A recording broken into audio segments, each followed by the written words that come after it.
Hey everyone, delighted to have you here as always. Short and sweet one today on sticking to your meeting times with clients. And I'm going to go into a few bonus tips at the end of this video in terms of the best way to set up your meeting times, which I've learned over the years of freelancing. Now, the first thing to say is obviously you're going to have meetings with clients. This could be monthly reporting meetings, this could be ad hoc meetings, quarterly reviews, however it is. If you're presenting the end of a project, of course, there are going to be a variety of meetings with your clients. And when you set those meetings up, whether it's yourself or the client, they're going to have a time frame which will get sent out as an invite, ideally to a calendar for an hour, 45 minutes, hour and a half, whatever the meeting might be. Now, I think it's very important on your side to take ownership of those meetings, to set the agenda, to set the structure and manage the flow in terms of time. Now, that doesn't mean, of course, you're going to be rigid with that and you're not going to allow interesting conversations to develop and the client to kind of ask questions which are off maybe the schedule that you've organised. But the point being is that you kind of bring things back when required and you keep on task so that you're getting through what you need to during the progress of the meeting.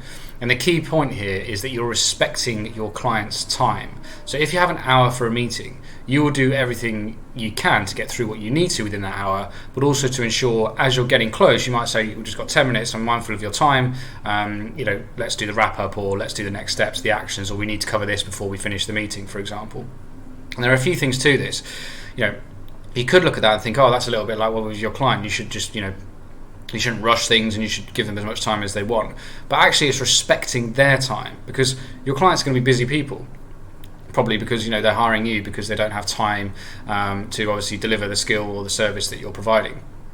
And by respecting their time, they will appreciate that. And if you almost at least you give them the opportunity to say, I can carry on for a little while longer, I have 15 minutes, or we need to cover this, so do you mind staying? And then obviously I'll come to that point in a moment about how you respond to that. But you respect their time, because they may well have a follow-up meeting, they may well have something else to do, so they're like, okay, they appreciate the fact that you're keeping on time. Because I've been in meetings on the other side where someone just goes on and we've gone well beyond the calendar invite, and I'm looking and thinking, well, I've got other things to be doing here, I've got other people to speak to in meetings, and you haven't really respected my time with the way that you set this meeting up and managed the process. We've completely gone off track. So I think that's really important, and I know a lot of clients appreciate that when you do manage that. The second thing is from your own time perspective as well, and obviously you always present it in the benefit of the client, which it is, but you get your own benefit from this as well, because then you can manage your time more efficiently. If every meeting you have is overrunning by 15-20 minutes, obviously that's going to add up over the course of a week and a month, and the amount of time that you would lose where you could be more productive and actually I talk about Parkinson's law, where the time that you set is what you will use in terms of delivering a project, a task, or even in a meeting. So if you have 45 minutes for a meeting, the chances are you'll get everything done in that time. If you have an hour, you will take the hour. So what you can see there is you don't necessarily have needed that 15 minutes. So the more time you can get back, you can work on your own tasks and projects, and the actual things that you're discussing in the meeting you can get done. And that's how I present it to clients in their benefit, to say, look, great to have a meeting, good to catch up, we've gone through all of this.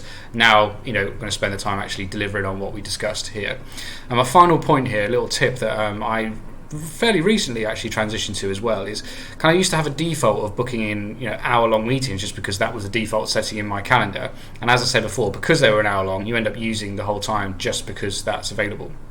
Now, what I'd now default to is 30 and sometimes 15-minute meetings, subject to what the meeting is, if it's a connect call with a prospect or if it's an existing client.